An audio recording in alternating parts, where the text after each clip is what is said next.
Hi, I'm Betsy Beers, and I'm the executive producer of Grey's Anatomy, Scandal, How to Get Away with Murder, and The Catch, or as we like to call it, TGIT, the Shondaland block of shows on Thursday nights on ABC.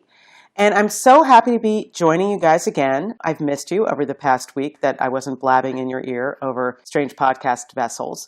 Because actually I'm here today with somebody who you all know and who I know you all adore the same way that we do, and actually came straight from set when she could have gone home, but she came here to sit in my office with me and have a conversation about my favorite topic, Grey's Anatomy. And that would be the lovely Jessica Capshaw, who of course plays Dr. Arizona Robbins. That's me. That's you, That's Arizona me. Robbins, you.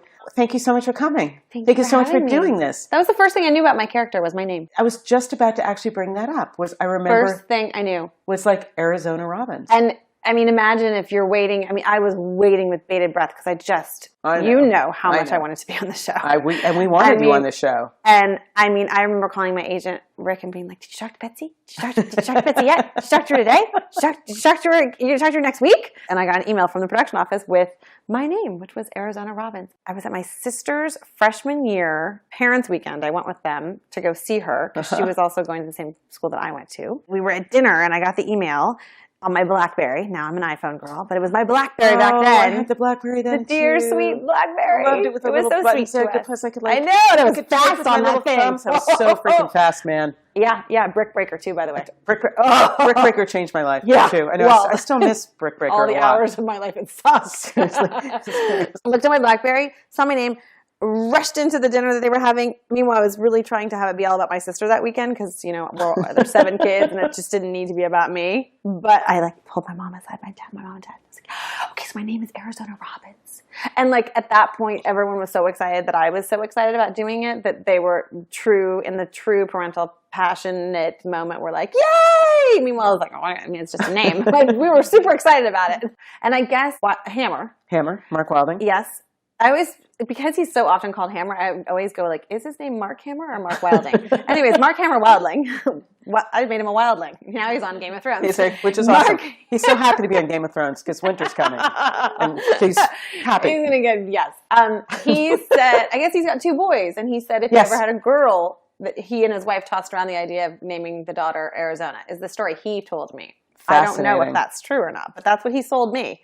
And maybe he then sold it to Shonda. I don't think he's a liar. And great. So there you go. And as we all know, you guys, we called Mark Wilding the Hammer because he's not. He's a really, really nice guy. Although when he gets pissed off, he actually is very Hammer-like. He's terrifying. I've seen him a little riled up. And also because there's a little winter in him.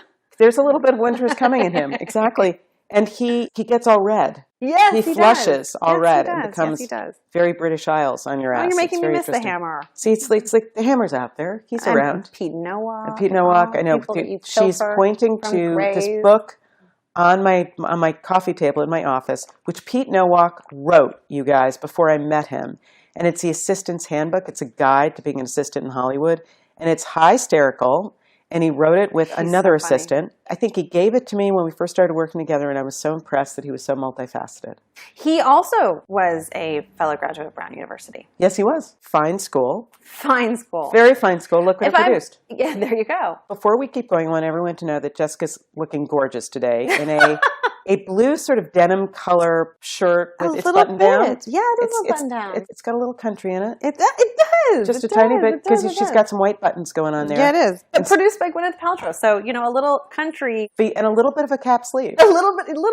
You got the Gwenny thing going, which is it's an interesting combination of stylistic attributes. Exactly, and it works. Proportions. In a pair of cute white jeans that might be kind of almost capri length. They might be a little cropped. A little cropped. Yep. And then I'm going to tell you guys, these shoes are kind of like balls out freaktastic. These shoes are fancy. They're a talking point. Justin Chambers had a really good time talking about them this morning. They are the Gucci. They are the Gucci. They are the Gucci, but not only are they the Gucci, but they're loafers, and the heels, you guys, have big freaking pearls all the way around them. Not real ones. Which I hope they're not real, because that would be super worrisome. But they're great pieces of costume pearlery, and they're pretty amazing. They make me happy. They made me. You walked in the first thing. I didn't even look at your face. I was like, nope, just the shoes. Look at the kicks on that girl. It's true. My gosh, it's true. So this episode is kind of the first episode that you and Nathan Riggs, another guy, by the way, who was totally stymied by his name, Martin Henderson. I have such a good time working with Martin Henderson. Those scenes in this episode with you two were so cute. Hysterical. He makes me laugh. Doesn't he? Yes, he's very, very funny. In this really odd, dry way. I laugh at him. That's the fun of Martin Henderson. Yeah, and he'll take it. No, that's the fun of Martin Henderson. Yeah. You just laugh, you make fun of him, and he enjoys it immensely. And then he kind of gets this like nose crinkle and everything gets all squished together. His face all squishes towards his mouth, and it's super entertaining. But he's a good sport about it, you know? I had this joke with him about age. I just kind of kept poking the bear and telling him that I thought that when I first met him, I thought he was like, no, Martin, I thought you were like, aren't you about to be like 50? And he was red hot pissed. It's the Ross Pollock. That's really funny. And he was like, no. Everything about him was not happy about that, but he was trying to be graceful about it. So he tries so hard. I mean, I've given him such crap about things every once in a while, and he's so gracious about stuff. Like, he's strangely nice. He's the nicest. He's the nicest man in Nicetown. Like, he really is. And you guys are really funny together in this episode, I think. I love the interaction with you and Maggie. And I mean, everyone's really hard on Maggie in this episode because Maggie's just trying to get over the death of her mom. I know. She didn't screw up that surgery. She just was waiting a beat. You got all up in her face about that. I was kind when we were actually doing it because I said, this is not right, guys. Why am I yelling at her? And you were kind. You're kind and firm. All right. You're kind and firm. That's an Arizona move. But also, you keep cutting to the gallery, and everyone's super concerned with good reason. What's great about this episode is you understand every single person's point of view, and you don't really side with anybody. Mm-hmm. You know, it's like that whole thing with like Richard discovering that you're having essentially an illicit relationship. Mm-hmm. I understand everyone's points. I know. I got to tell you, I think this thing with Bailey and Richard is just, it has dragged on a bit. And I was glad to see that sort of got put to bed too. Yes, that they're back. They're eating together. Yes, because they're so good together. We need them together. They're also the best comedy routine I've seen. Oh my gosh. He doesn't even, I get a little aggravated with him because he doesn't even have to try. I know, to he be just funny. stands there. Yes, he just says his line. He did nothing. He puts no shoulder into it. Sometimes I do some seriously heavy lifting. Him, nothing. Got nothing. He does not break a sweat. Nothing makes me crack up harder at a table read than Richard Weber. Because he's kind of like, he plays like the straight man where it's like, he's sort of impervious to everyone else's. Again, we just all have to do so much more work. He does nothing and he's just funny. He's just funny. Just crazy. But his nothing is something. It's crazy. Now, we just celebrated a big, big anniversary. We just celebrated the 12-year anniversary of being on the air. Wow. Isn't that nuts? It's kind of nuts. I remember watching the pilot. I watched it. I don't even think I watched it on TiVo. I think I watched it in real time with my husband. And I was saying to the ladies earlier, we both watched it and went, this is our new show. We're totally going to watch this show together. It's going to be appointment television because it's Sunday night. That's right. And we loved it. Yeah, I remember watching it too. I had a slightly different experience. But having a heart attack? I had some friends over and we watched it and I was communicating with Shonda throughout the pilot. And then my job the next day was to get the ratings and call Shonda and tell her what the ratings were. And I took my job very seriously, and I looked at the ratings, and I had no idea what they meant. So I called my ex-husband, who used to write TV, and his idea of the ratings were 10 years old. So he heard the ratings, and he went, oh, this is really, really bad. So I called Sean, and I said, I don't think they're very good. She said, really? And so we started looking at them over the phone, and she said, it's so weird, my cell phone keeps ringing. I said, I know, mine's ringing too. But anyway, okay, so maybe if we did this, and this, and she said, no, really, it's ringing. It's like, keeps ringing. And she picked up the phone and everybody was like, these ratings are really good. So I never spoke to my ex-husband about ratings again, needless to say, because he was freaking wrong. Well, he was super wrong. He was 10 years old wrong. In an important moment. In an important moment where I think he was expecting us to get like a 12 or something. I have very, very distinct memories and also being so pleased that anybody watched it because we had no idea that anybody was going to watch it. So we were super psyched. I watch it every year. Right? Yeah, I watched it. This year actually was interesting because I watched it again. And I watched it just because I like to remember what show I love so much that I wanted to become a part of and everything else. But then this year I did something different too, which is I went back to the beginning of my character. That's what I was going to say you should do. The first couple episodes of my being on the show. And it was actually really, my husband came in when I was doing it and he's like, what are you doing? Like, you don't get enough of yourself? Why are you doing this again? And I said, no, honey, I don't get enough of myself. No, but I watched it. Because you're always around. Yes, exactly. Leave me and myself alone. No, just 10 seconds so I can enjoy myself for 10 seconds. Jeez. Gosh. So I watched it again, and I actually felt like it was incredibly, incredibly valuable. So when you think about that, so How do you feel about your character now? How do you feel like your character's changed? When you look at yourself now versus then, what do you come up with in your big brain? This season has been an incredible opportunity to go back to who she started as. There has been so much that's happened. This season felt different in that it felt as though we left last season thinking and imagining that in Shondaland, that the beautiful partnership that was Callie and Arizona left in a really good place. Yeah. That you could actually be happy and imagine that in Shondaland, Callie was in New York in a successful and meaningful relationship that we'd all seen and also championed and had this wonderful life. And there is Arizona left to also perhaps now get on with her life and find her joy, find her happiness, maybe fall in love, maybe a lot of things. But all of it just had a lot of potential and there was a lot of promise. And that's how I felt about the beginning of playing her. So when I went back to the beginning, I wanted to see how I had started her with all that promise. And not knowing, because again, you have to remember, although, it's like the same story over and over again. When I came, I had no idea how long I was going to stay. I had no idea who I was meant for. Justin Chambers and I both thought that I was heading for him at the time. So it was all like a big guessing game. Like no one knew what was going to happen.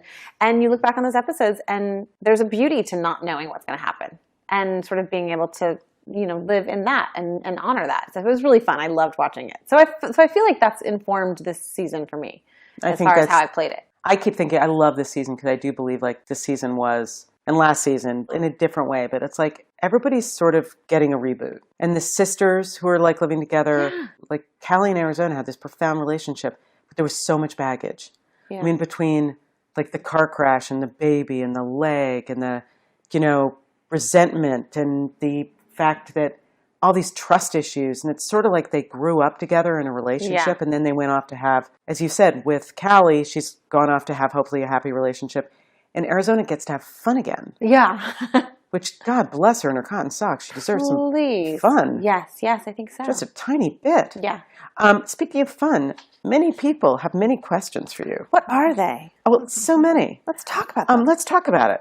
Sarfat Igron. I'm sure you pronounced that correctly. I'm sure you did not pronounce that correctly. The fun of this is listening to me mispronounce people. Sarfatagron wants to know, what do you most want to see Arizona doing that she hasn't done yet?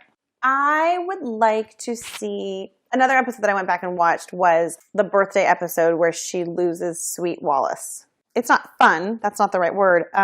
It's very satisfying to have storylines where I get to play her being challenged, sort of doing the background research of how to figure out that challenge, and then tackling that challenge, and then whether it's a victory or a loss, playing those things. So it's not very concrete, but I do love when she gets the sort of meaty medicals and can sort of deconstruct them. And then I really like when she's personally invested in the medical.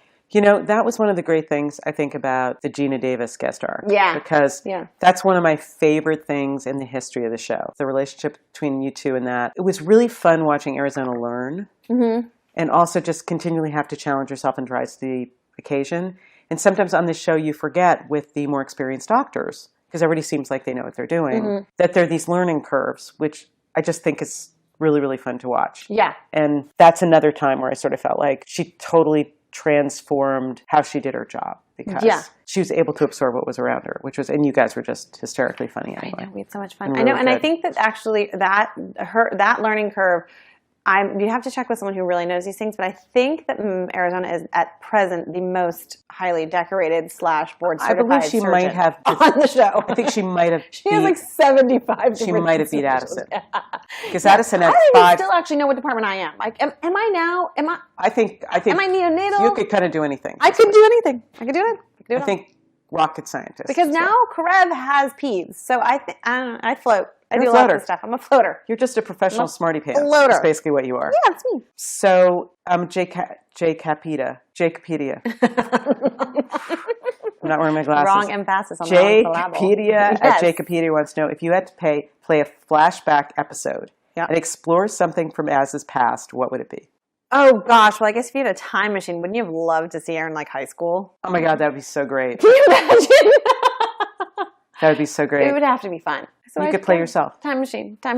And a number of people sort of like McDimples also really leaned into this one too, who's a big fan. Well, and by the way, just to put a little spin on the reason I think I would love to see her in high school is because I would love to see someone, what I love about Arizona, and I also struggle with because I figure that there's no way that there's such a person that exists, but she's so confident about everything. But like truly from the very beginning, her sexuality, there's never been a moment of like, oh, maybe I shouldn't want to be this. Maybe someone's going to think something of me because I am this. Like, it's just been with 100% certitude that she exists, she is, and there's zero problem about it. It's just nothing. It's just always been with such ease. And so I would love to see that person in high school, because high school is where you're so rife with lack of confidence or figuring out who you are and everything else. So I wonder what that was like for her, if she just always had it, That's really interesting. It's because most of us, that's where the die is cast for most of us in terms of how we deal with conflict and obstacles. I've just always had this feeling like Arizona popped out of the womb. Fully formed. With her little fists clenched, like going, yeah, I'm here. Yeah. It's like, I don't know how this happened, but I'm game. She's game. And I know what I like and I know what I want to do. Yep. Lex at Calzona's Remedy wants to know favorite episode of the season. Olive also wants to know that. I quite liked doing the prison episode because it was just sort of outside the box. I love the prison episode so much. And I love working with Shonda and Camilla so much. So it was nice to have we were like a little satellite, and it was nice to have sort of a small. Oh yeah. I couldn't keep that up with my 4 children at home, but it was really fun to do. So you guys, what happened with that episode is there have been a number of episodes a season where people have actually done the lion's share of the episode. And normally on a Grey's Anatomy episode, we sprinkle many different plot lines through. But on these really, really concentrated ones, the actors who are at the center of it really, really have to work long hours. And so that was a lot for you, as I remember. Yeah, but we had fun. Melissa Lynn wants to know, Mayor Than Trash, just great. What was your favorite thing about Ellen Pompeo directing? Oh my gosh, she was so incredible with the actors. She has a different access point because of what it is that she has been trained to do and what she has the experience in being really good at. And so when she was talking to you about what she wanted in a scene, she just had a completely different vocabulary. She wasn't a director first, she was an actor first. She had thought about how she wanted the scenes to go and she understood the geography of them. But then when she came in with the intention, she had a much more specific way of saying, like, this is what I want.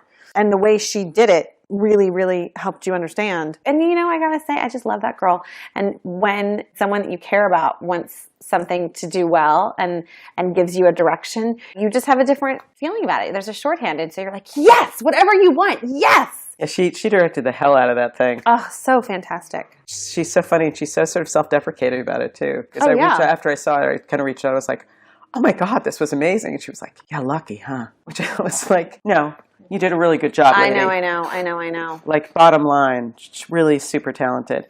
Camilla L. News at Camilla L. News wants to know, what's it like working with Marika? I love working with Marika. I know Marika. I've known her for a long time. I met her because of Scott, her husband. And that's television Scott Foley. That's television Scott Foley. And we had hangouts, dinners with the kids and this, that, and the other. I love her. She's got opinions, and she's smart, and she's strong, and she's funny, and she's self-deprecating, and she's beautiful, and she's just a whole lot of stuff. And so when she came to work on the show, I was really excited because, when you're playing in a relationship with someone, you like to think, oh, I can do this with anybody, right? Like, you can make anything work. But it's so much nicer when you have like a really great, fun person that's like game to do it all. And she couldn't have been more thrilled to be here. And she was so excited about the job. And I really obviously tapped into that because that's how I felt at the beginning. Yeah. And I still feel that way now. But, just that excitement and just feeling really lucky to have this be your job. She's such a funny girl, too. She's very funny. She's really funny. We came very close to casting her in a pilot last year, and we all got to see her work kind of because she auditioned a few times, and Shonda and I both like totally fell in love with her. It was one of those things where I loved her as a person anyway because we'd hung out with her, but you see this totally other side because she's super balls out as an actor. She is. Like, she has no fear. Simple got better at Hunt McKidd wants to, can you describe Justin Chambers in one word? I can't in one word. He's lovable. Lovable would be a good word. He's so dear. He's so kind. He's like a big brother. He's like a little scallywag. Like, you could totally get into trouble with him. And he was one of the first people that I worked with. I have such a dear place, in my heart for him. And I think he's just lovable. He's great. I got to say, Justin Chambers, I do not know one person Who doesn't I've love him. ever met who doesn't love him. It's true. Because he is just pure joy to me. Like He is. He is. He totally He's is. super non-judgy. He does yell at me because I swear too much. That's the one thing I will give him. But he's just like, why do you do that? He's also he like I said, he gets into trouble. He giggles. We sit next to each other at table reads. You always do, we too. do. You always sit next to each other. But he's the worst because I don't know. I mean, I'm like the good girl, so I'm always like, I don't want to get in trouble. I'm not going to talk during class. And he's like, something will make him laugh or something, and he'll just always he just makes me laugh. He just makes me laugh. He'll roll his eyes or he'll do something and makes me laugh every time. He's the best. And finally, Caitlin at Anatomy_Grays wants to know, what's the biggest challenge of balancing your work and your family? I've said this before, but I'll say it again. It's just not a balance. It's a compromise. At one point, you mentioned the prison episode and how much we worked. I went to my family and I said, I love you all dearly. My body will be in this bed at night, and I will, thank God for technology. Between FaceTime and, I'm someone who, being type A, I control everything. So I've got my hands on everything that the kids do and everything else. But I was at work for 10 days straight for 12 hours a day. And if you do the math, you're not at home. So there was no balance in that. I was all work during that time.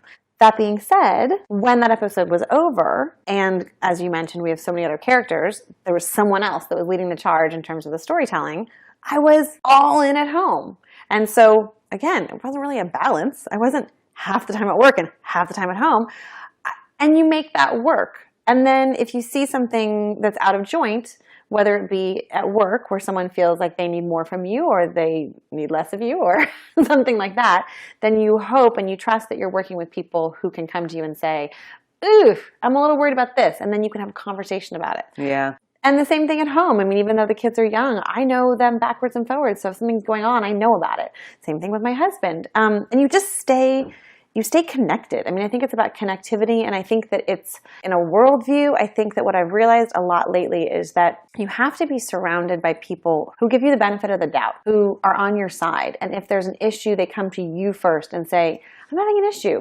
Because some really crazy, wonky things happen when that doesn't happen. That's for sure. And so I think that is sort of a really long-winded answer to, I don't really believe, balance is a lovely thing to aspire to. I just don't know that it's necessarily completely realistic. No, I know what you mean. And I think part of it is this whole kind of concept of having it all, the old-fashioned having it all. And the thing is, honestly, you can't. No. So I think it's also knowing yourself well enough to know when you can't do everything that's being asked of you and being honest about that. I think it's so interesting these days with, the social media being what it is. I think of Instagram all the time because as I sit there and scroll through what people that I follow are doing, yeah, me too. It's always funny because you're like, everybody else's life looks so full of balance.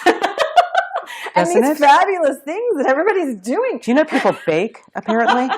I just discovered this on Instagram. What, Betsy, if I've baked the day that I bake, whatever day that is out of the 365, then this year I'm going to take a picture of it. You're damn right you are. Instagram's changed my life because I never do it. And now I'm like, well, damn you people. Everyone will think I'm a baker. Right? From my one baking picture. From your one baking picture. They'll all want your recipe. Yes, all my recipes. Oh, my gosh. Yes.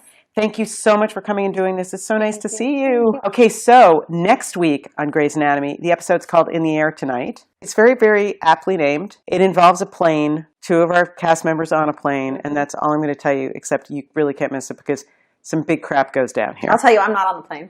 By the way, you know who's not on the plane? You know who's home actually baking? Yep. Is Mizzy Capshaw here. So that's me. But you were definitely not on that plane. I'm not on that plane. Scandal. Neither are snakes. No, they're not snakes on the plane either. There's no snakes. So the two big spoiler alerts much more than you are. Jessica Capshaw's not on the plane. Snakes are not on the plane. No. The 2 characters are on the plane. Yep. Now, this is Thursday, April 13th at 8 p.m. on ABC. Scandal. You guys, it's the 100th episode of Scandal on April 13th. Oh, that's awesome. At 9 o'clock on ABC. Awesome. It's called The Decision. This episode is so good and it's so different. And if you're a Scandal fan, you will enjoy it so much because it is like a love letter to the fans, I think. So even if you're not a fan, you deserve a love letter. I deserve a love letter too. We all do. So you should watch it. For sure. And at 10 o'clock on Thursday, April 13th, The Catch. This is a wonderful episode. You'll learn a lot about the past of these characters on this episode, and you really should watch it. It's really fun. Thanks to all of you for listening, and especially those of you who subscribe to the podcast on iTunes.com/Shondaland. And as always, a special thanks to EW.com for posting an exclusive first listen of the podcast. We really appreciate it. Thank you very much, EW. And we will be back again with another new podcast in 2 weeks with another very special guest from one of our TGIT shows. In the meantime, this is Betsy Beers saying thank you very much for listening. Stay safe, and we'll talk again soon. Bye-bye.